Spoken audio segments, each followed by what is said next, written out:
Hi, welcome back to the podcast. Tonight I've got Taff Fitzgerald talking to me. Now, Taff was in the Royal Artillery. He joined in 1984 and left in 2002. I think we're going to have an interesting story here. Taff was in, I wouldn't call it a notorious regiment, but it did have some stigma to it. But I think we'll come on to that later if it gets brought up anyway. Taff, how are you doing? I'm good, mate. How are you? I'm really, really good. Thanks for coming on. I really appreciate this. I know you're busy for me. You know, I really do. And I know I just said the regiment with a bit of stigma to it.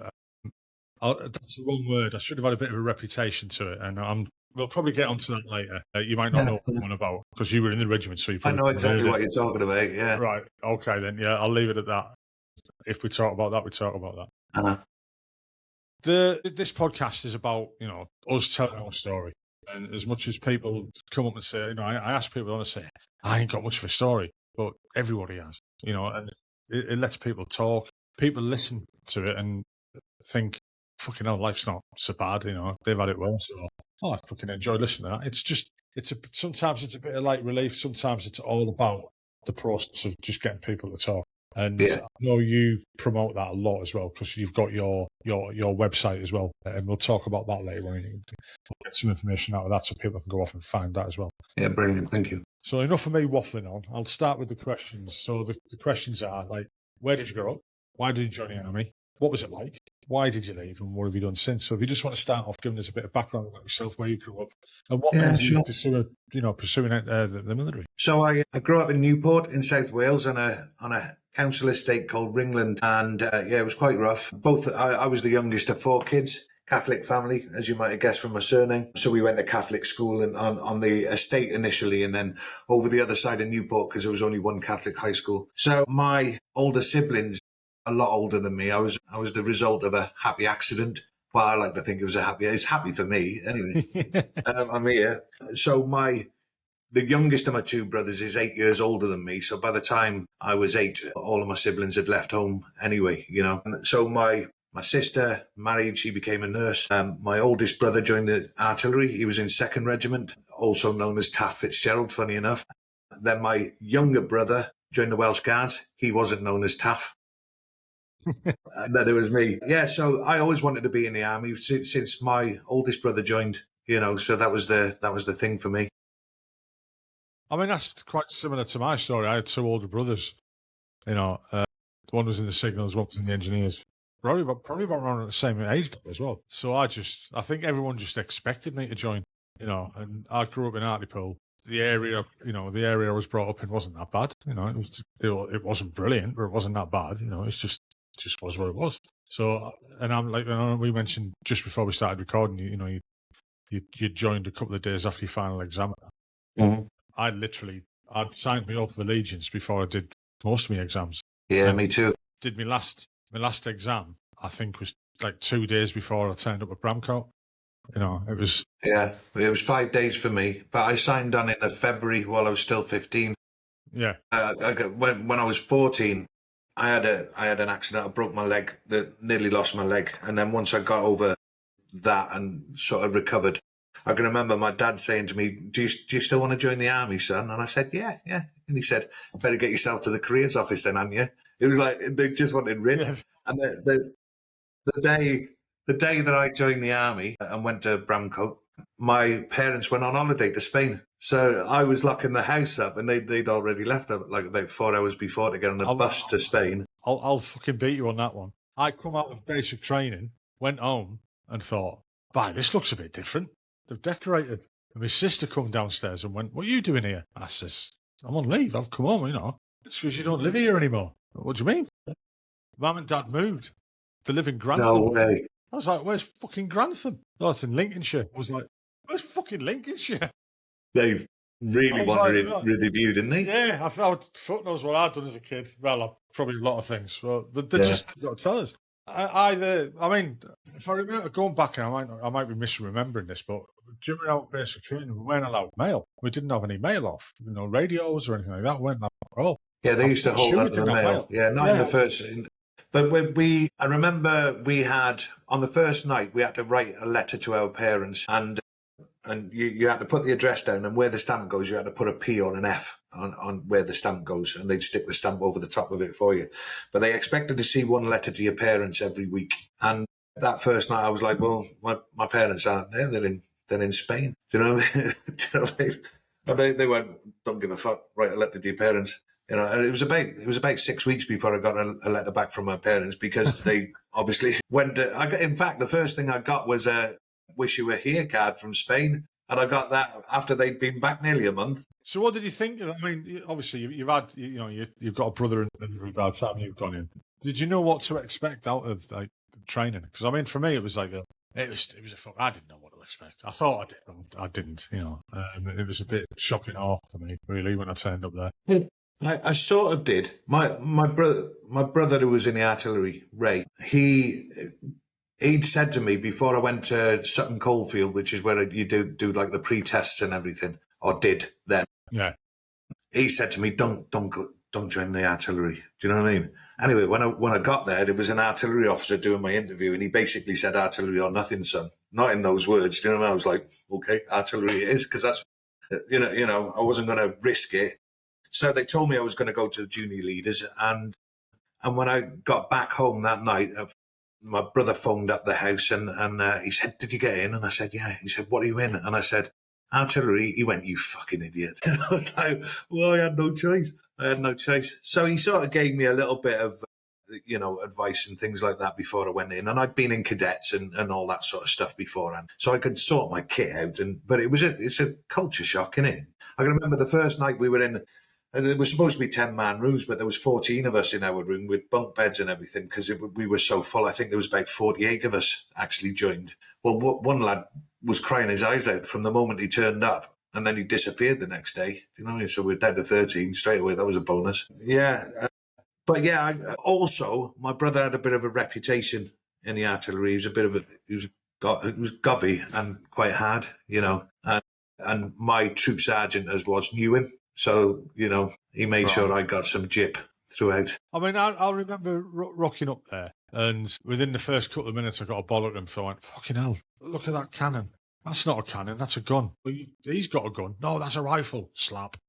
I'm confused. And then, you know, they were quite, I mean, I was really lucky with, you know, and everyone who's listening to the podcast has heard this so many times, you know. So I was really, really lucky. We had excellent DS, you know, our sergeants and troop sergeant major, Julian Fox. Oh, yeah, I remember him, yeah. They were brilliant. They were absolutely brilliant. I didn't know what to expect. The thing I remember the most is the next morning. Day one proper. Yeah, and then all the lights getting turned on at like fucking 5:30 in the morning, and them coming in shouting, you know, get out of bed. I was just like, what the fuck's going on? Yeah. What's happening? And I still now, when if a light goes on early in the morning, I can hear the fluorescent lights. Yeah, like the tinking noise of it. Yeah, and it takes me straight back to that morning. I mean, I'm having fucking flashbacks now, I think. Yeah, our troop sergeants were. You're all right. I'm not going to say anything bad about it. Derek Hansel and Jack Tarr. Jack Tarr was a para from 7RHA, and I can remember him coming to our room on the first morning with like a galvanised bin and his stick, like that. Yeah, shocker. I mean, we joined, you know, in the mid '80s, and I've heard some horror stories about junior leaders, about bullying. I don't think we didn't see any in our troop. There might have been some robust horseplay, let's say, but it wasn't malicious and it wasn't intentional. I wouldn't have called it bullying. But we did hear about other troops, you know, and the DS not being so nice to I had a bullying incident while I was there. I can't remember the name of the fella now, and he wasn't artillery. He was a chef, believe it or not. Do you know I think they called it RELT, Regimental External Leadership Training at Dolwith Ellen, North Wales. We were up there, and we ended up being stuck up there for like an extra 4 or 5 days. So we had our week, and then they had to entertain us for a bit longer because there was an outbreak of like Legionella disease on the main camp, so they didn't want us back. Anyway, the chef there every morning he'd turn on his boom box or whatever it was in the kitchen there as loud as he possibly could. And I always remember it's a bit like you with the lights. The song that he played every morning at like 6 o'clock, bang on 6 o'clock, was "Wake Me Up Before You Go Go" by Wham. which was probably in the charts at the time. That dates us, doesn't it? Yeah. And we were in the first room next to the kitchen. And if you remember, they were tiny rooms, but they had like 3 or 4 bunk beds high and you had to like climb up there. And he took to having a go at this one young lad. I won't name it. Every morning, right? Having a proper go at him. And at one point, this lad bit back at him and he had him round the throat, you know. So I jumped in between and he gave me a battering. And he gave me a battering because I stood in between him and this young lad. Do you know what I mean? Anyway, I didn't report it, but somebody else did. Next thing I know, I'm down in the cottage where the permanent staff are, and they hiked him out. Gone. He was gone from the regiment straight away. Never saw him again. Good. But that's the only bullying that I knew of in juniors all the time I was there. And it was just because he was picking on the same lad every morning. At first you thought it was funny, do you know what I mean? But once you realised that the lad who was getting picked on didn't think it was funny, it was like, joke's over now, mate, you know? Yeah. Yeah, so what was the rest of the junior leaders like for you then? I loved it. I think I was a bit worried to start off with because it was all I ever wanted to do. And you've got the threat, haven't you? Like the sword of Damocles hanging over you. That like if you fail this, if you fail that, you're out, sort of thing. And once I realised that I was doing all right, you know, I just sort of settled into it and saw it as routine, and I had a good laugh. And I'm still in touch with a lot of the blokes that I went through training with. I wasn't, but now I'm. You know, through the power of like a Facebook group. Yeah. They'd had reunions for fucking the last few years, and I'd never been to any of them. I went to one last year, so it was like our 40th anniversary. Yeah. I am getting old, Jesus. Yeah, and I absolutely loved it, you know. And it was amazing to see how people have changed. You know, I mean, literally, our troop split up after junior leaders, and I went different regiments, and I didn't see any of them. I was in for 27 years, and I didn't see any of them again. It was weird. Really? You know? That is weird, though. Yeah, I mean, there was a couple coming to my regiment, so obviously they didn't hang around. They did their minimum term and they were gone. Yeah, but that was it. I never didn't bump into them in like on exercise or operations. You know, didn't bump into the Gulf or anything like that. And then when we met up again, like you know, for 40 years later, it just brought a lot of memories that I'd forgot about back, and it was enjoyable. You know, it was great. I mean, you've done junior leaders then. I found turning up to my regiment more daunting than actually turning up for training. You know, I didn't pick the regiment I went to. I'd asked to stay in the UK, and I got told I was going to 4-7 in Gutterslow. So I didn't even know what to expect. It was the first time I'd been out of the country. Yeah. You know, I was like, going out there on my own as well. That was like the first time I fucking got met at the airport by a member of the RP staff, a big guy called Nick Tugwell. And he took me back to camp and put me in a guard room, and I was just wide-eyed and I hadn't got a fucking clue what was going on. You know what I mean? Yeah. And then getting, you know, put in the block with the lads, and you didn't dare speak to anyone. And back in them days, you didn't speak to anyone until they spoke to you. You know what I mean? You didn't walk in a battery bar and go, "Hey, I'm here." You'd have got fucking. Yeah, not a chance. You just stayed grey, didn't you? Yeah. I mean, so what was it like for you then? Well, the first day we turned up, there was 6 of us. I was in display troop in juniors, so we hung back until September. And there was a couple of the lads from our intake had gone over before us. But we turned up, 6 of us together. There was 3 of us from like the band troop and 3 of us from gym display team. And we were all stuck in the one room. And my battery actually was in Canada when we arrived. And they got back, I think, the following day after we arrived. And then the following day we were put in a battery. Whereas the other 3 went off to their battery literally the next day. So we were still in. We were doing like cookhouse fatigues or whatever for the day. Do you know what I mean? And the first time I was collected to go to the battery office, we got marched in to see the BSM, and the BSM gave us this spiel, you know, what the expectations are and all this sort of stuff. And he said at the end of it, he said, "Whatever you do, stay away from Beetle." I won't give him his full name. He's gone now, God bless him, and he did end up as one of my best mates. But he had a proper reputation in the regiment. Stay away from Beetle. Right, okay. So then we got marched through by the BSM into the BC's office. He gave us his spiel, all the expectations and everything, and ended the conversation with, "Stay away from this fella's surname." Okay. Anyway, that night, they remembering that the battery had just come back from Canada, and so they're all a bit jet lagged and all the rest of it. And it was one of the blokes' birthdays, so it's like, right, everybody down into the naffy. We got carted down. There's like spare parts just dragged in, and I can't remember buying a drink all night, but people were just going, here, Nick, get this down here. And with the three of us are spread out on this massive table in the naffy, and it just getting plastered. 17 years old, And at the end of the night, somebody said to me, right, come on, son, we're off down the pub. So and I thought, there's no way I'm being allowed out of camp. Do you know what I mean? Just coming from juniors, they won't let me out. Anyway, I'll get you out, son. Anyway, we're walking down the road, and he said, what do they call you? And I said, Taff. He went, hiya, I'm Beetle. And I was like, what? Instant sober. Do you know what I mean? Yeah. Anyway, he looked after me, and so did the other lads. I can remember somebody coming up to me in that pub that night, and Beetle had introduced me to somebody else from the battery. Somebody came up to me and gave me the sort of "who the fuck are you" type treatment, and he went, "Hey, fuck off. He's our Nick, John." You know what I mean? And they sort of took me under their wings, and I never had a problem. But what you were alluding to earlier on, there was a battery in the regiment. Do you remember the 3-story high blocks? The first night that we stayed in that block, we were on the transit floor of that block. Above us was 2.9 battery, and above that was 8.8 battery, the battery that I went to.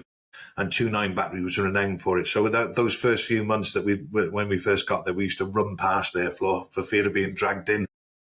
Yeah. Yeah, it was quite bad. The reputations that, I used to go down to Osnatraz now and again, mainly for like sickly exercises and stuff like that. And we'd heard about, call it what it was, the bullying incidents that were happening in that regiment. And people knew about it in other regiments. So when that happens, it's fucking, it must have been horrendous. Absolutely. People suffered it, And to say that, one excuse you could give, well, it was different times, it was different times than it is now. But that. Yeah. I know, like, even for myself, when I sort of turned up there, it was like, like you said earlier, the grey man, you're trying to stay out of trouble, stay away from everyone. I didn't get invited. I didn't go to the battery bar until I was invited, and then all hell broke loose. The drinking culture in the 80s in Germany, mate, it was rough. The naffy bar open at lunchtimes and stuff like that. Fucking, you wouldn't get away with that now. Jesus Christ. Definitely. I mean, the naffy bar was never open in our barracks. We were in a big old barracks. I don't know whether you can remember, but Robert's barracks had 3 regiments in it, and the RMPs were in there as well. So we had. I didn't know that. Yeah. So when I first arrived, on the left-hand side was 2.5 engineers. I can tell you a story about that in a bit as well. On the right-hand side, there was us, and part of the camp was shared by 2 field ambulance. So there was quite a lot of medics and a lot of RCT as it was then, who used to be their drivers and everything. Yeah, and then RMPs were down the bottom end. I mean, there used to be some trouble in the naffy. When I first arrived, we didn't have battery bars, by the way. They think that we were probably allowed it about 18 months after I'd been in Germany, about 87-ish. And then it became a thing. I think they started opening up all over the place. I mean, crikey, in Hona, you could do a pub crawl around that camp, couldn't you? And all the battery bars. Oh, yeah. Been there, done that. Yeah. So when we got our first battery bar, it was literally like a couple of turned over lockers, just full of cans, But yeah, we had a. They used to put you on. It was normally young NCOs. They'd stick them on battery barman for 3 months or whatever. And one of ours ended up asking for an extension. And he used to be opened up at the weekends, and families used to come in and things like that. And the kids used to call it the battery barman, the man who lived in the cellar, because he never left. Do you know what I mean? Every now and then he'd go out and like clean his teeth and have a quick shower, and then he'd be back in the bar drunk. Oh, I loved our battery bar. In Gutterslow, every unit, every sub-unit with a battery bar, the engineers, we had a squadron of, I think it was 10 squadron engineers, they were there. We had an ordnance company, they had a battery bar, they had a company bar. And you didn't go into the engineers bar. You weren't invited, put it that way. And if you went in, fucking got your clothes ripped off and cut up, and you had a tie on it, got chopped up and stuff like that. Our battery bar was in the attic, and it was fucking huge. But we used to I'm saying that drinking culture, you end up like midday Friday, right? There's a battery parade in the battery bar, and happy hour. The base would read battery orders out, so it was an excuse to get everyone there, and that would be it. They'd be like, "That's it, you're free for the weekend. No one's allowed to leave You know, right, fine. Yeah, And you see guys just stay there all weekend. You know, the yeah. wife would be coming in looking for them, and they'd be hiding. I've seen that as well. Yeah. You know, fucking many a time people turned up on Monday morning for parade in the same gear they were wearing on Yeah, Friday, and they were just pissed. You know, and nobody batted an eyelid. It was just part and parcel of life. yeah, You it know, was big. it was huge. You know, yellow handbags for everything. You know, in I the heard the other day that Hereford Brewery's shutting down. wow, Yeah, I know. It's a shocker, isn't it? I mean, that was basically Herfy yellow handbags were like currency. yeah, and You could buy anything for a yellow handbag or two. you had 109s, didn't you? Yeah, we did. Yeah, Yeah, I don't know what 109 was like, but on an Abbott, there was loads of little hidey holes that you could fit a yellow handbag, you know. And I remember going out on my first exercise on the guns because when I left juniors, I became a clerk. I was done the first all arms clerk course. And I went to HQ battery as a clerk. Only to discover that I was absolutely shit at it and got sacked basically and sent to the guns for punishment. And the first exercise I went on, we drove out, went into a hide, and then they called in the number ones because the exercise proper wasn't starting until the next morning. And all of a sudden, these little hatches got opened everywhere, and fucking bottles came out, and I'm like, "What the fuck's going on?" Didn't expect this, and everyone just sat there and got pissed. Then all the number ones had picked their crate up and buggered off to the CP, and they all sat around having a shrally while they were talking about what was going on in that room, got orders for the next day, and everyone else just got fucking drunk, and then went to sleep, got up the next morning, cracked on as normal. I was like, "Fucking know that." I mean, yeah. first exercise I went on with fourth. Well, it was just 8 back. We went to Denmark, and we had railway sidings in our barracks at the back end of the camp, so you could just drive your wagons and guns onto the train. And it was basically like 24 hours on a train getting up to Denmark because you were lowest priority. Yeah. And as soon as we got on, fucking beer everywhere. You know what I mean? And apple corn and God knows what. It was what a session. What a session. And then when we actually got to Denmark, they've got unionised army up there. So we'd leave, the guns were left in the camp where we were. We drove out in the back of stalwarts. You wouldn't get away with that these days either, would you? Nah. Go out there and basically. I wonder why it's doing that. Are you connected to Wi-Fi in your hotel? Like, Yeah. it could be their Wi-Fi. Yeah, could be. No, we'll just crack on through. Yeah, so you were going out So we got there, drove out to the exercise area at 8 o'clock in the morning. This little fat Danish sergeant major would walk out, blow a whistle, and I went, right, you can start work now. We'd dig holes. Big gun trenches were dug by Danish engineers, and then we would dig in all the ammunition pits and everything next to them. Took us about 3 days to get everything sorted and all the riveting in and all the rest of it. But 4 o'clock in the afternoon, this little sergeant major would walk out, blow a whistle. That's it, knock off. So we drove back to the camp, and as soon as we got back to the camp, we were on it. And the BK was like, right, tick, throw the getting the beer out, and then we'd be on the back of a Bedford off to Esbjerg on the RAS, and then back about like midnight, 1 o'clock in the morning, and straight out on the area again the next morning. And then we had 1 day's live firing back on the trains, back on the Swallow until we got back to Germany. It's mental. Yeah. Only went to Denmark once and we got banned. Yeah. I won't go into that story. I don't want to. Where was that? Was it a place called Oxbow by any chance? Was it? I think it might. We were in the UK then. We came over. We went from Harwich to Esbjerg, and I was still hungover from the ferry. I don't know where the fuck we ended up.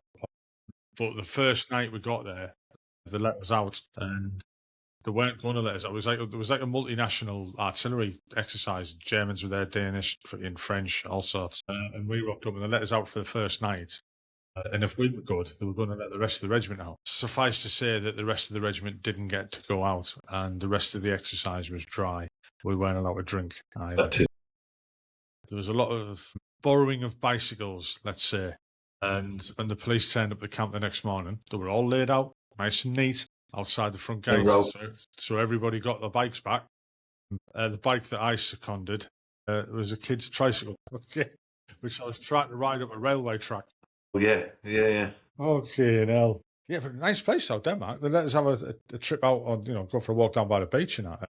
And we walked straight into a nudist colony. It was just, I didn't expect that. It was weird. Yeah. How old were you then? I was about, no, this was later on, well later on. I was old enough to know better, let's say. We'd been I think we got pushed by the UK, so it was probably early 90s. That was before the first Gulf. Or was it after? No, it was after. Yeah, it was after. I was still 17 when we went there, so it was a proper eye opener. I bet it fucking was. So I mean, what was the rest of the regiment life like for you? I mean, the tours when we were, when we joined, there wasn't the multitude of tours that recently the guys have gone through. We were lucky if we got an island tour every now and again. I went on my first island tour when I just turned 18. So we got warned for that back end of 1985 and started training straight after Christmas, I think, like in the January. And we went over in April. So I was just turned 18. So that was an eye opener. Then we had a bit of a gap really, and it was mainly like, the normal sort of CRA's exercises and BATUS. So in the time that I was stationed in Germany, I did every BATUS that you could do, Medman 1 through to Medman 7. And I did 2 on the trot. I did one after the other. So I did it with A8 battery and then did it with 2.9 battery because they were down an OP crew. So our OP crew volunteered to stay behind. Yeah, so we did one after, I think it was Medman 4 and Medman 5. That's rough. That's like fucking 48 hours on a prairie. Yeah. It was a bit of a stint, mind you. We had a good hour an hour when we finished. I bet you did. And that was one of those ones where it was like, I mean, it was like The Hangover. It was horrendous. We set off to get down to a place called, what was it called? Great Falls in Montana, and there was a bar there called the 8 Ball in Great Falls, and we never made it because we were absolutely knackered. When you come off the prairie, you're like basically doing like a 24-hour cleanup and everything to hand over the next day, aren't you? And then we got our hire can and just left, and we were all knackered. Do you know what I mean? So we got to a place called Lethbridge and decided to pull into a motel there and basically chuck one on. Next day, we were all too drunk to drive. So I was like, well, we'll stay here another day then. We had a great time. 5 days in Lethbridge. Yeah. Yeah. I've heard some stories about that. It's a university town, isn't it?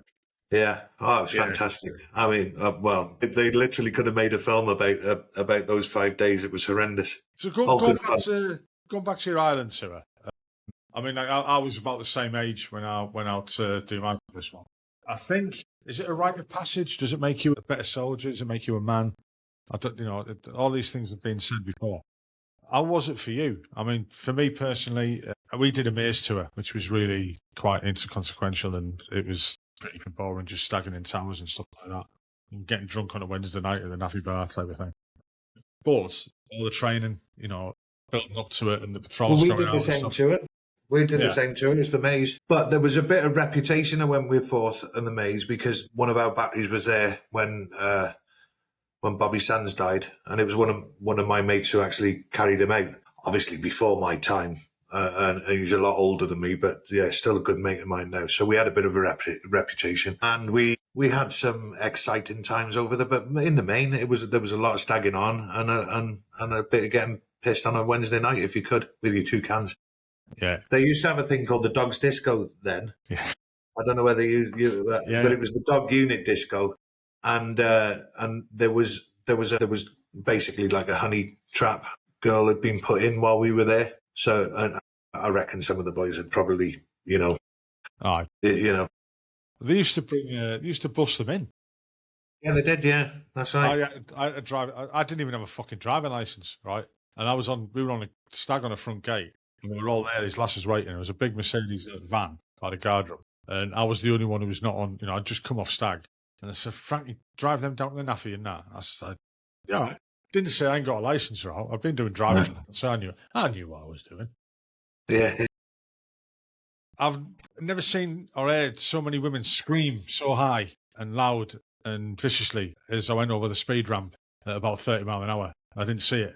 I bounced in the seat and they fucking left the floor. They weren't happy with me when they opened the back doors. They were just all fucking laid about the back of the van. Yeah, interesting times, that little Naffy shindig. People disappearing for a few hours. We had a few little bits of trouble down in Portadown and places like that. But in the main, it was just stagging on, wasn't it? Yeah.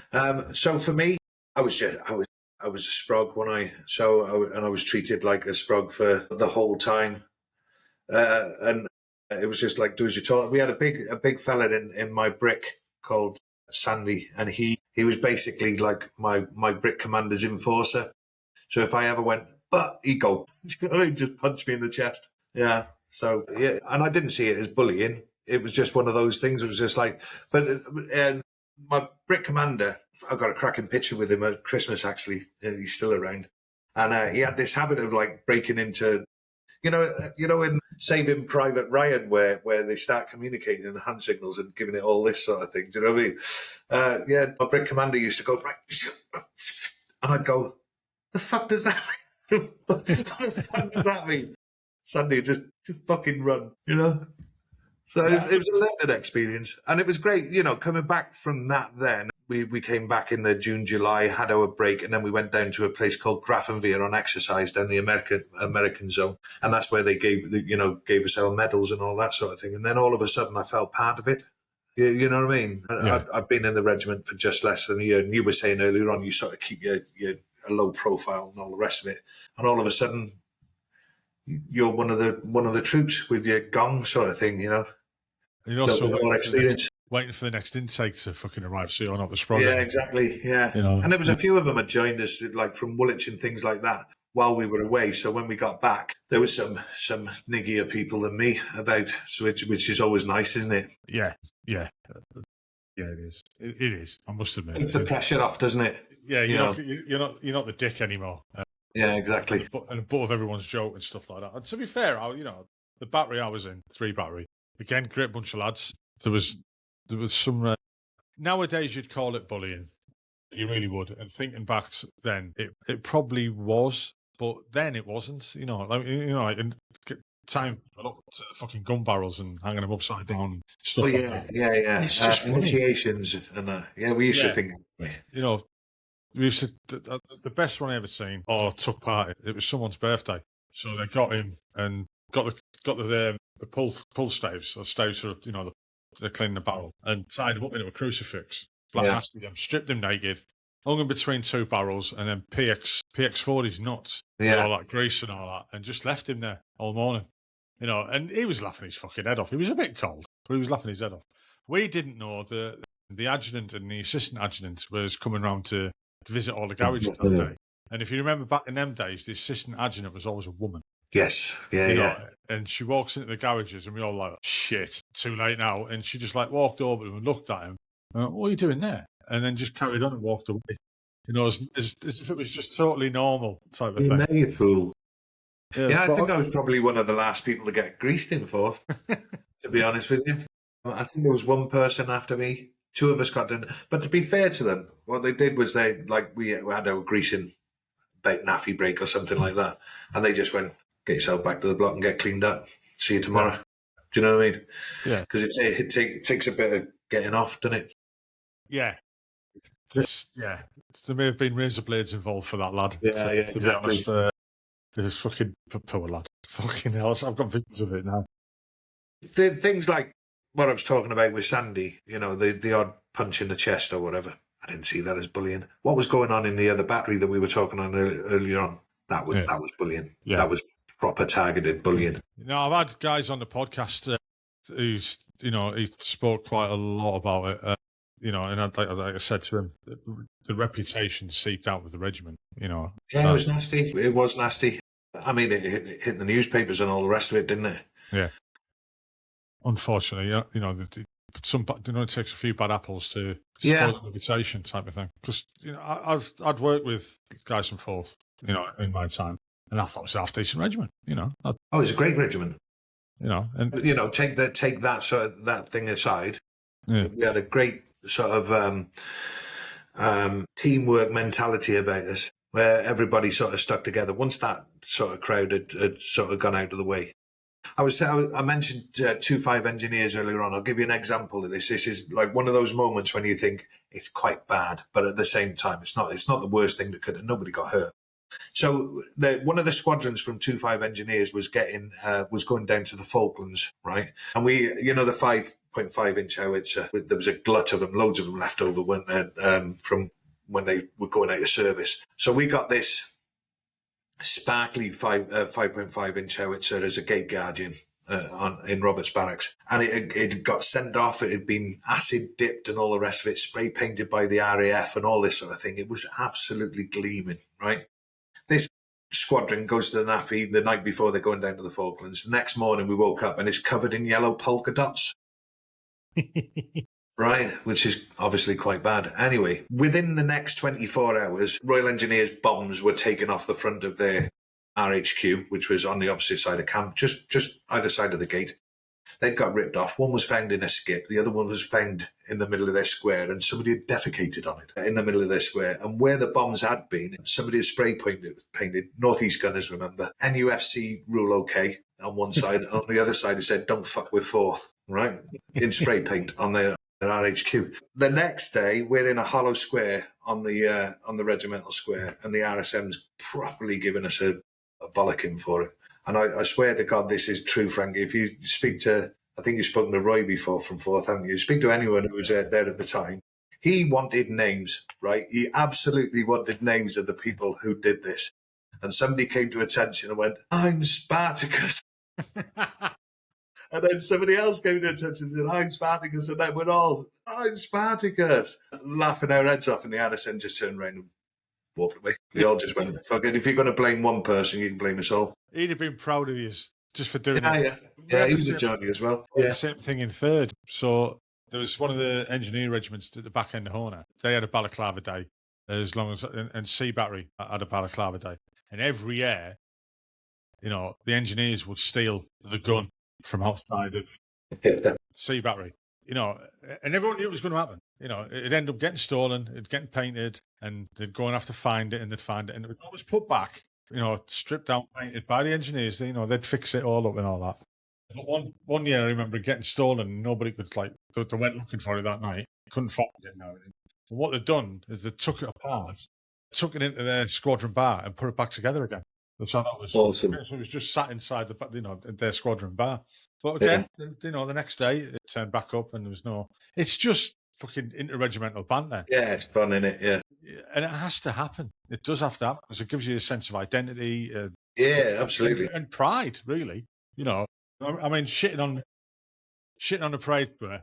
I've heard worse. Yeah, exactly. Well, it was the bomb that it was defecated on. Yeah, but I mean, but it sent a message. I say I've heard worse. I've probably fucking done worse myself, Yeah. Well, I would imagine that RSM was quite proud of you that day. So, I mean, you moved on to be a training instructor.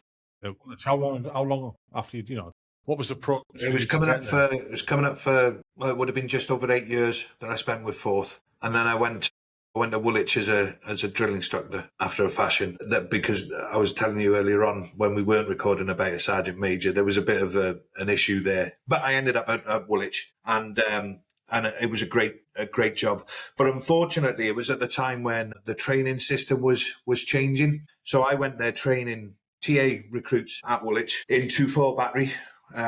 Irish battery. The other training battery, 5-9 Aston battery, I think it is. Yeah. They'd already gone to Purbright. So we were 2-4 battery were going to get arms plotted down to 14 regiment at Larkhill. So I was there in Woolwich for a year. I was the last drill instructor to take a troop on the square in Woolwich. And then when we went down to Larkhill, I was the first drill instructor to take a troop on the square there. But it's all done by the TA now. And so when I went to Larkhill, I moved from being like a phase 1 instructor to being a phase 2 instructor teaching signals, and also doing the TA stuff like as a side thing, because there was only me, I think. I was the only drill instructor there who'd come down from Woolwich sort of thing. And we ended up doing it under the warrant officer training team. They were running it. So it was all very different from Woolwich, but it was good. I think I took about 4 or 5 troops through in my second year at Larkhill. But it was an experience. I would say that it was the most enjoyable. Well, it was nearly 2.5 years because I was the only drill instructor. I got held back for a little bit, and so my had an extended tour. And then I went to 19. The only experience I've got at Woolwich is either staying there when we went down to do tug of war, like Earl's Court and stuff like that. Oh, yeah. The other time, I may have spent 17 days in the guard room. You may have done. Yeah, it rings a bell. I was AWOL at the time and got caught. And before they flew me back to Germany, I got locked up in Woolwich, and that was a weird time. They had us doing some weird shit, to be honest. There was the guard room was, every bed was full. There's a load of lads who'd gone AWOL from 9 regiments, so they were all in one cell. There was me in the 2 big cells at the back. Yeah. The one on the left-hand side, we weren't allowed to go in there for pain of death. There was a load of us in the big cell at the back, and then all the ones up the corridor it was full. Yeah. They used to make us stand in our doorways at night and singing 10 green bottles. As one green bottle fell, somebody had to run and lay on the bed, type of thing. They made us bull envelopes. Excellent. There was a paving slab at the end of the corridor with a downpipe, the fire hydrant pipe. Yeah. One of them. Yeah. That paving slab had to be bulled with boot polish. Yeah. A brick in the wall. Yes. Right, it had to be bulled. And obviously, the standpipe was all chromed and everything. That had to be polished. The strangest thing that made me bull while I was there was an orange. Oh, yes, I've done that. Yeah. Yeah, it's quite hard, but you can do it.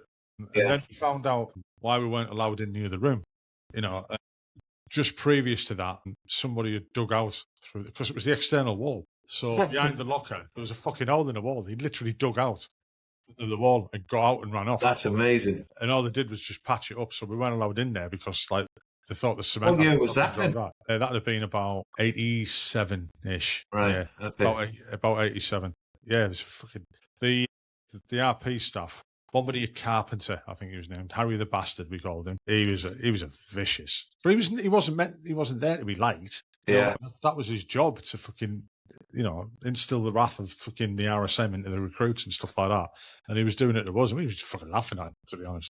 I remember one night. I did it for a year, Provo NCO, before I left Forth. And that was because of that Sergeant Major. So I ended up doing time in Nick, and I wasn't even a prisoner. So I did a year as the Provo NCO. So yeah, I used to give out that sort of shit, and they used to pull a brick. I also used to, when I look back on it, I'm like, oh, what a knob. They had, the old like Mark II helmets, the tin helmets that we would have got issued when we went through training. They used to have to. It used to be black on one day, and then I'd make them take it back to the steel, so it was all polished up for the next day, and then they make them paint it black at the end of the day. So they had that job every day. I was a cock. No, it's fucking hell. We had what the other one made us do? There was a patch of the corridor ceiling that we had to bumper. Oh yeah. I had to do that in juniors. Yeah, I got for underage drinking. Yeah. We had big concrete-filled brass cartridge cases and things like that the gunners used to do. And I had a Remy body in the one time, so I made him polish a galvanised bucket. He had it gleaming as well, by the way. So how come you went to 19 Reg? Was that choice or? Yeah, it was a choice. It was a poor choice, in hindsight, because it led to me having an injury that sort of stopped my career. Where were they at the time? They were in Colchester. Right. Okay. Yeah. So I went there and sort of did a last few years with the regulars there, and then went on to Ipswich TA Centre for my last bit of time until 2002. So what did you think of Colchester? Because here we go again. I went there twice. Once with the regiment, when 3 year was there, but prior to that, I'd been to Colchester, not in County Barracks. I was in the other place first. Right, yeah. Been here all again. No, not 6 months. I've got 192 days. Yeah, it's about 6 months. It's close. Yeah. They expected me to get 56 days discharge, which I was looking forward to. Then I got 190 odd fucking days soldier on, which everyone was quite surprised at. Absolutely gutted. I was like, fucking, what's happened here? Yeah. And I went off, did my time in Collie. I wouldn't say I enjoyed it, but it wasn't, you've got that reputation.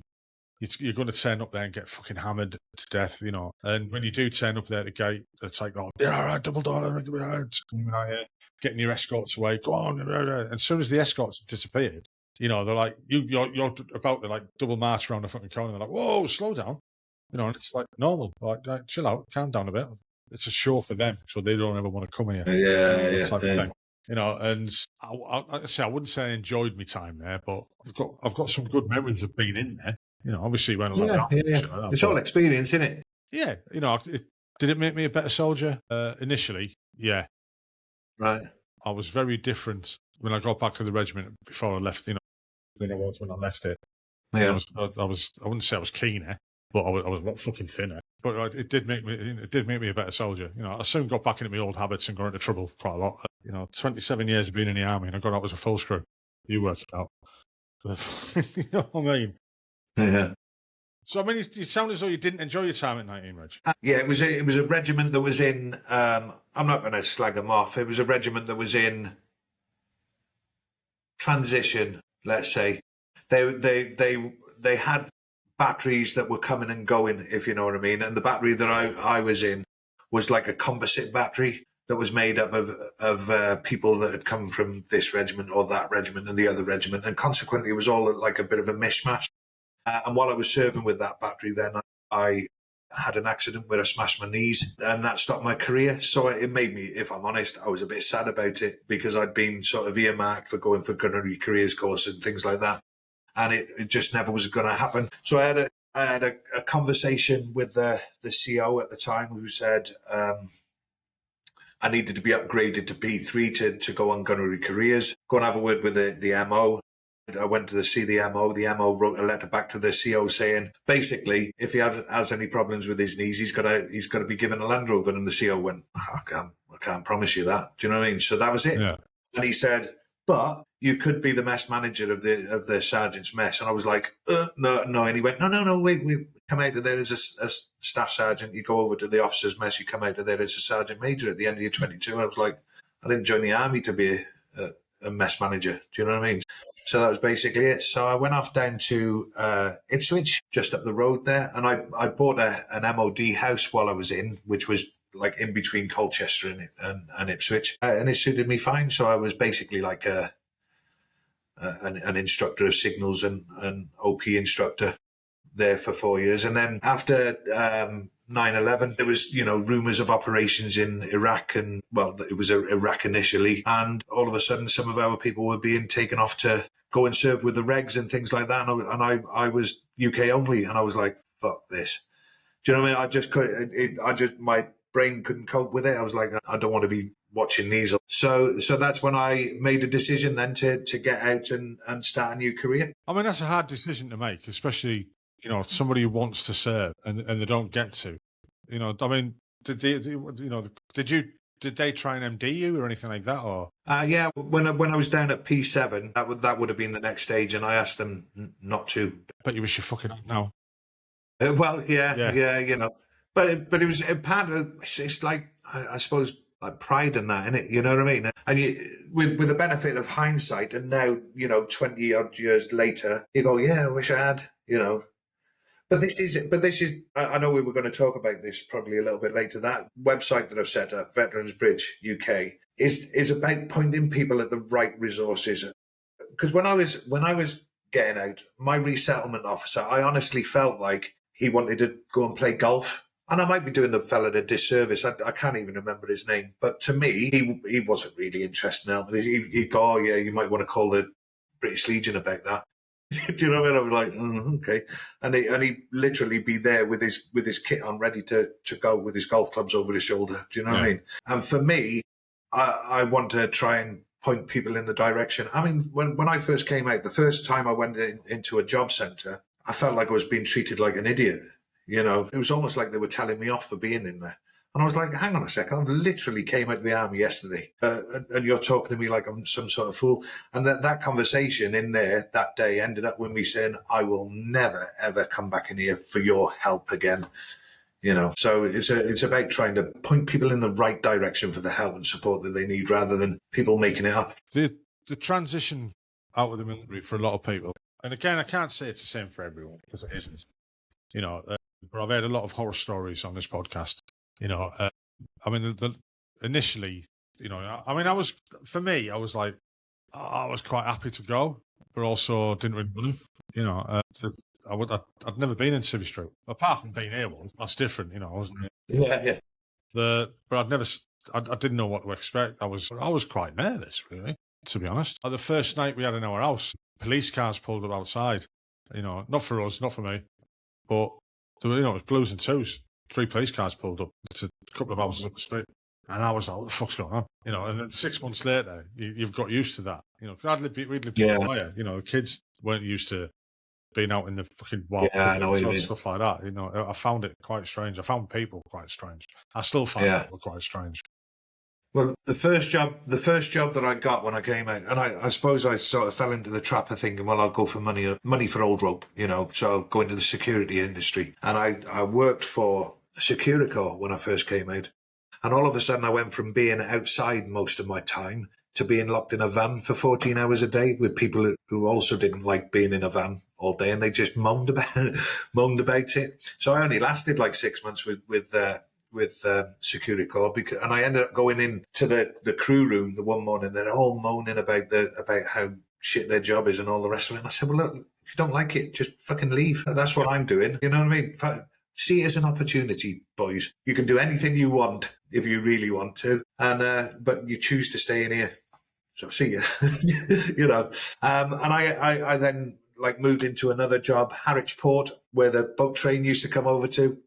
Yeah, I worked there for about 6 months on security, looking after illegal immigrants and things like that, and doing searches and poor security type stuff. And then I got promoted within that company, became an area manager, doing a lot of retail security stuff. So it was all experience. And eventually I went to work for a big German corporation on security initially, and worked my way up into health and safety manager and security manager and things like that.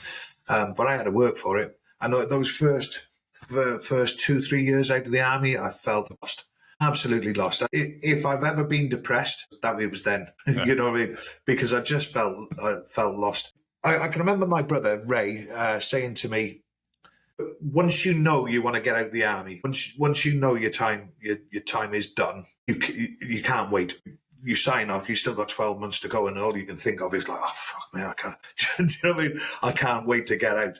And I felt like that every day with the job that I was in. Do you know what I mean? It was like I used to think to myself, well, if I wake up feeling pissed off, it's time to leave the job. I was coming home from work thinking I don't want to go in the morning. You know what I mean? It was awful. And I went back to Forth. I went back out to speak to my old battery, 8 battery, about coming into Civvy Street. And I said to them, look, when you get out of the army, call on people like me and my mates here, who've already got out of the army, because we'll give you a bit of guidance, because I promise you it is shit when you first come out, because there's nobody to help you, Yeah, that is true. I mean, for me, I was quite lucky. I walked straight into a job, and I've been there ever since. So I'm 57 now, and I've only ever had 2 jobs in my life, in the army and where I am now. Yeah. And I thought everything was fine. Shit happened to me later on. Fell into probably, I wouldn't say depression, but I turned into a bit of a recluse, basically. Yeah. And I won't go on over it, because it's been mentioned on this podcast so many times about my experience through it. But I ended up in counselling a couple of years ago, which made me open my eyes to I never accepted leaving the army type of thing. And that sounds weird and hard to explain. But one of the things we identified weirdly was that I never had a leaving do. I was sent home on gardening leave, and then that was it. I never went back to work, and fucking there was no no closure. Yeah, no closure. There's no, he was a good lad or he was an arsehole. See you later. Here's your fucking tankard. Off you go. There was none of that. So for me, and it does sound weird and a bit petty as well, but it affected me to the point where I wouldn't go out, to the pub anymore. I still don't like crowds, and I can't blame all that on leaving the army. It's also it's part of, I wouldn't say PTSD, because I've never been diagnosed, and I wouldn't say I ever would be. I don't have it, but I don't like crowds. I don't like being in a packed pub. I'm that guy with his back to the wall, looking at the door and stuff like that. Absolutely. I don't intentionally do that. I don't do that on purpose. I just find myself doing that. And I've had it mentioned to me, saying, you do this a lot, and I'm like, I don't. And when you think about it, you do, but it's it's part of you, type of thing. Yeah. And you're right. The thing is, because people don't realise they need help as well sometimes. And again, people our age who went through the military, the man up type of thing. And I interviewed Craig Woods, triple amputee, who sailed the Pacific. And he said in the podcast, he goes, they'd say it was man up, and I'd say to them, well, what's that? What is man up? Tell me what man up is, and I'll go and do it. And I'd never thought of that before until he said, I was like, no, just fucking man up and get on with it. Well, what's man up? And as he described it, it's resilience. And if someone had said to him, right, well, you've got to be resilient about this, well, that I can understand that. I can do that. But in our time, nobody talked about mental health. I knew guys in our battery were fucking batshit crazy. Yeah. And we just thought they were weird, and you avoided them. And looking back now, they were having issues. Absolutely. Yeah. But they didn't some of them will openly talk to you about it. Some of those people will openly say to you, I am a bit fucked up because of this or that. I think when you spoke to Roy, who was also in Forth, he mentioned a few people who've been to the Falklands from Forth who, definitely affected by it. We lost one of them last year, unfortunately. He was definitely affected by it. And you mentioned PTSD. I've been diagnosed with PTSD from a few different incidents, but I know for definite that two of them are definitely not from the army time. A couple of people that I've had to deal with as casualties as a first aider who died, and it wasn't very nice. One of them was particularly messy, so that's affected me. And I do, talk a lot about PTSD these days, and I'm the biggest advocate for saying talk to somebody, even if you're just talking to your best mate about it. Because it's all going on in here, and all the time that it's in here, it's just confused. It's a muddle. But as soon as you start talking about it, you're like writing a verbal list, and you can start working your way through that list, and it's out in the open then, and somebody else knows about it, and they can, put a virtual arm around your shoulder. Preferably speak to a doctor or a therapist or a counsellor. But if the most you can do is talk to your mate, then do that. Yeah, I mean, peer-to-peer support, I think, is just as important. Yeah, really, absolutely. I mean, I clocked you on TikTok, talking about, talking on there, and as I've found, so when I first went on TikTok, I was just getting loads of videos of dancing girls advertising their OnlyFans page, Yeah. And to be fair, I was quite happy with that. I was like, yeah. But then all of a sudden, it hit, the algorithm changed, because I'd looked at, and I get all them, what they call mill talk, type of thing. Yeah. And I was getting all that, and it's great for me because I've ended up with quite a few guests on the podcast through TikTok, find them on TikTok. But it seems there's a lot of support. There's a lot of people who want to support veterans, either they're a veteran themselves, or I'm increasingly finding wives, girlfriends of service soldiers, of wives, of veterans and stuff like that who are setting up stuff on TikTok and that, And sometimes it's just, it's just hearing another voice of somebody who's been through something similar that can help you. And again, I put that down to peer-to-peer support, because as much as we all want counselling and stuff like that, there's not enough of that out there. There's not enough money. The charities that are out there, the smaller ones, I think, do better than the bigger ones. People, the bigger ones have got, I wouldn't say reputation, but a lot of people don't trust them anymore. If you said you're going to go with them or you're going to go with them, and the waiting lists are so long, this, that, and the other. The waiting lists are so long. Yeah, I mean, they are. That it kind of puts a bad light on it, and people tend not to trust them. They get accused of, you shouldn't. I interviewed Godfrey Bloom, and he said to me, never trust a charity where the CEO gets paid more than you. Well, I'm like, right, fair enough. Do they need DEI fucking personnel? Do they need this? Do they need that? I can't answer that, but it puts a bad taste in people's mouths, and they don't feel as though they can go to them organisations. Yeah. I mentioned earlier on Veterans Bridge UK. If people Google it, they'll find it easy enough. But also, if they find me on TikTok, there's a link on my bio. I'm trying to make that a one-stop shop for veterans resources, and I've found out so many things, so many resources for people out there. And a lot of them are sort of community projects and things like that, and they're aimed specifically at veterans. All the armed forces drop-in centres that are around the country. And I've had people coming to me and saying, how can I volunteer to help you with Veterans Bridge? And I'm like, well, you can't really. But if you go to the drop-in centre page, there are hundreds of them around the UK who would, I'm sure, appreciate, somebody coming around and making a brew or picking up a paintbrush. So there are ways for people who have come to me and asking whether they can help. There are ways out there for them to do that. And I really suggest, because there's loads of things out there, the Healthier Hero stuff, where they've got, housing and accommodation for soldiers who've been living on the street or in their car and things like that. There are loads and loads of resources out there. And that's what I'm saying. Because I'm doing that that project, the Veterans Bridge UK project. I'm learning about it, and there are people out there who just won't know what's on their doorstep if they knew. Yeah, totally agree with you. It's not a secret that I'm doing a similar type of project to you. Uh-huh. It's not as all-encompassing as yours. Yeah, yours is very specific and really is going to come in handy for a lot of people. We've got obviously the other side of it is a bit like yours. The click a tile, take you there. It's got a search engine in it, postcode in. So there's an idea for you as well. Postcode searching, and it'll tell you what's around you and stuff like that. I agree. I didn't realise how much help is out there, but on the other side of that, there isn't much help out there, but it's also quite hard to get to. And it's harder if you don't know it's there. But it's not just down to the individuals to go and seek their own help. It's the levels of both. The more people know about what's around and what's there, it's going to be easier for somebody. A friend of mine recently went through a really, really bad episode down with PTSD and various other things. It wasn't just PTSD, but then there's lots of things going on in his life. And he ended up homeless, but he's in a place in Wallsend, up by me. And, it's a charity there that's got, it's like Healthy Heroes. I fucking can't remember the name of it at the moment. But they've got units in Wallsend, Durham, over in Cumbria. I think I've seen it. Yeah. I'll probably be able to dig it out for you off Veterans Bridge UK in a minute. I'll put the link for that as well. Absolutely. When we do it, he was with one charity and they passed him over to another one, and they, for me, that kind of happened to me as well. I went through Courage. They couldn't deal with me because the issues that I had. They didn't deal with them. They put me onto East Up Veterans Trust, which I think is the best organisation I've ever come across. It really is. Send me the link for that, please. Yeah. They're absolutely amazing. And he was similar. I wouldn't say he was bounced from pillar to post, but they had to move him. They dealt with so much there.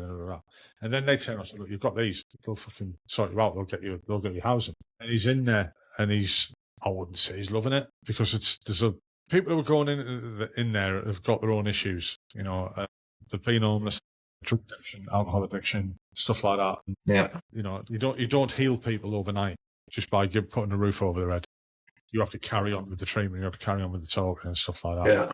And one thing I do promote more than anything else is talking. I like to talk. Yeah. The calls I've had of support because of the podcast, and the calls I've had to offer support as well because of the podcast. And sometimes it's just you just got to listen. You just got to sit back and go, say what you need to say. Yeah. And as you said there earlier, getting stuff off your chest can help. It's not going to fix you. Oh, absolutely. Yeah. But it'll really, really help. I have seen quite a lot of messages in response to the videos that I put on TikTok. One of the questions that was sort of almost leveled at me like an accusation is, are you saying that PTSD only affects people from the armed forces? And I said, no, absolutely not. Everybody's got their own traumas and they've got their own individual sort of makeup that will dictate how they react to that trauma. Do you know what I mean? Yeah. And nobody can really tell them that it's right or wrong. But I've had so many people say, is there a cure? And I'm like, no, not really. It's lots of help out there, but you're not necessarily going to be, fixed like a magic wand. Everything's fine. And you've got to be willing to put the work in yourself. Yeah. I've came across, and I'll send you the link for these as well. I came across an organisation. They're not on your doorstep. They're in the Bahamas. Or Bermuda, one of the two. And they do therapy through diving. Oh, right. Okay. Right. And the way it works, it blew my mind. And I know a guy who's been there and done it. And when he had his diagnosis afterwards, he didn't have PTSD anymore. What they do is they take you down to a certain depth and keep you there for a while. And they can't do it in the UK because it's illegal. In the UK or in Europe, they're not allowed to do it. But where they are, they can do it. So they take you down to a depth where... You were saying that... Every time I fucking talk, you go away. No, so... Yeah, they take you down to a depth and keep you there, and basically, and then bring you up slowly. But what it does is it causes nitrogen. It's like almost like the bends. Oh yeah. And that nitrogen goes into your brain, right? And PTSD, as much as people say it's a psychological trauma, it's also physical damage to your brain. It causes broken synapses. It scars that part of your brain. And what this does with the nitrogen getting into your brain, it gets rid of that scarring. It stops it. It fucking dissipates it. which is Okay. great because that part of the damaged brain is not there anymore, and they come Wow. up and feel totally different. It's not. And again, it's not you go down once and you come up and it's fucking fixed. Yeah. It happens over a week, up and down. EMDR therapy. The guys I know have been through that. Absolutely amazing.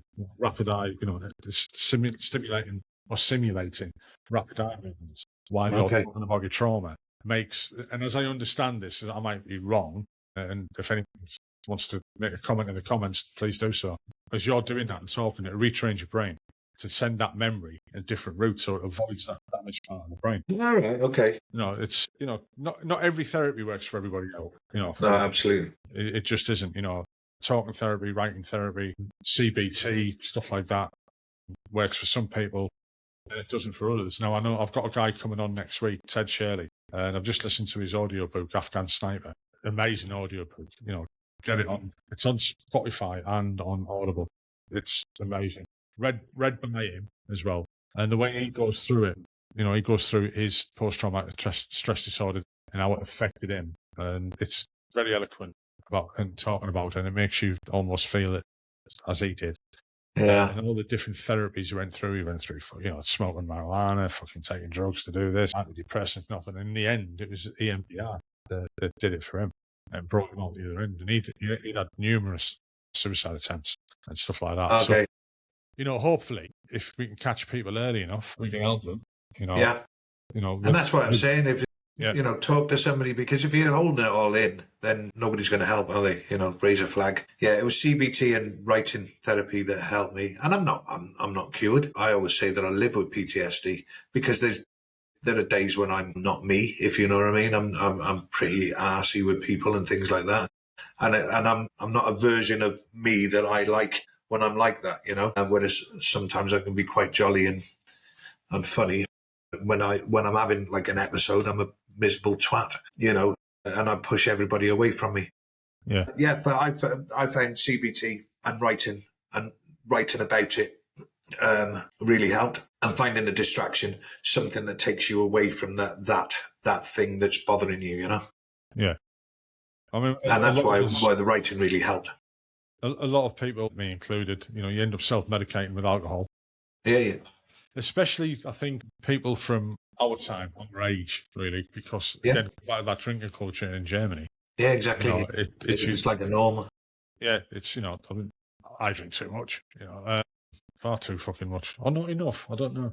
And again, you people make light of stuff like that, and that's a defense mechanism to make light of everything. That's what I do anyway. But like we've said, though, there is help out there, but it is getting to. So kudos on you for doing what you're doing with your website to thanks, mate. Trying to get everything where it's easily accessible for people. And again, like I said, I'll put the link to your website in the show notes. I'll send you some, information, the places I found. Yeah, that'd be great. Might not be tonight because I've got another job on tonight after this. No rush. But we'll get that information out there to people. I wish, all the luck with your TikTok channel as well, because I can see it's getting, more and more.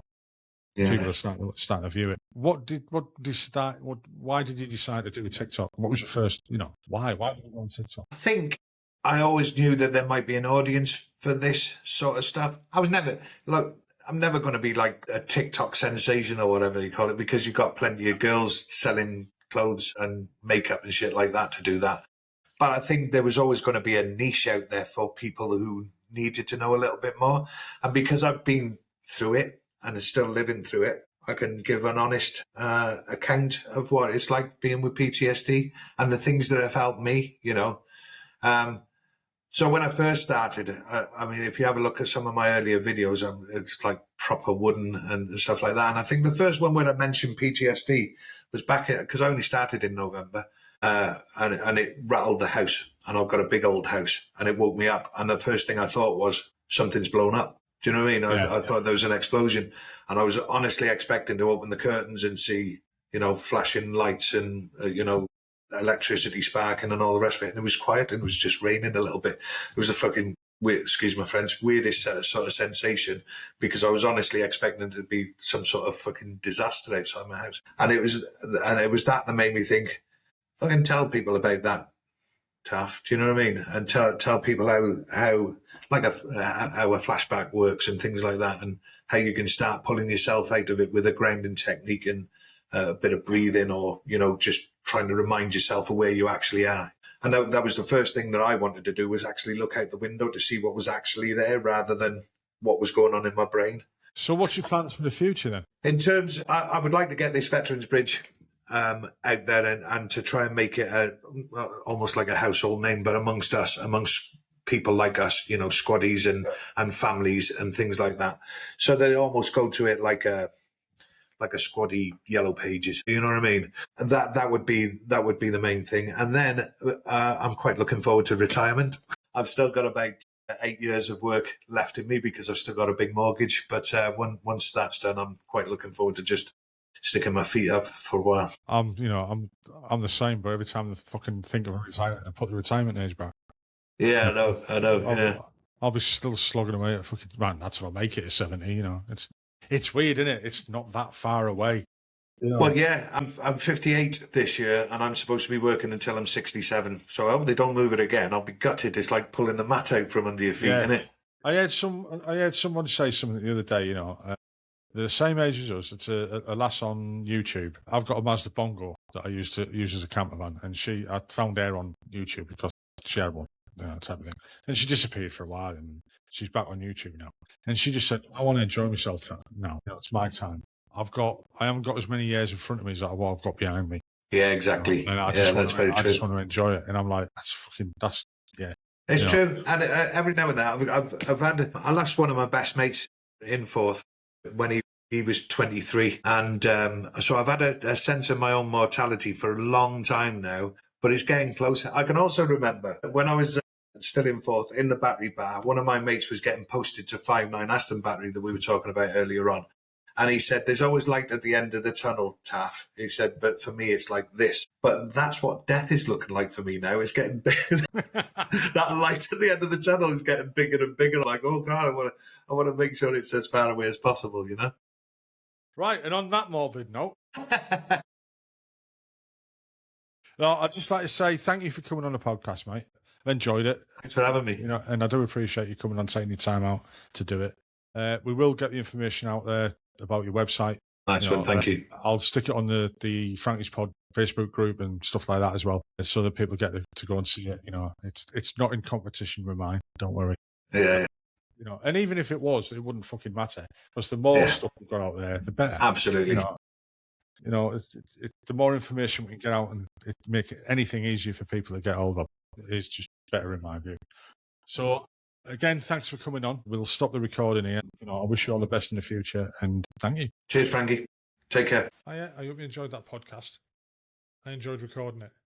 If you could just hit the like button, and also if you could subscribe and hit the notification bell, that would be great, because it'll help the channel grow. The more people will see it, the bigger it'll get, and the more guests I can get on, and the more people I can talk to. Well, I hope you enjoyed it, like I said. Look forward to the next one. Hopefully we'll be out next week as normal. Bye-bye now.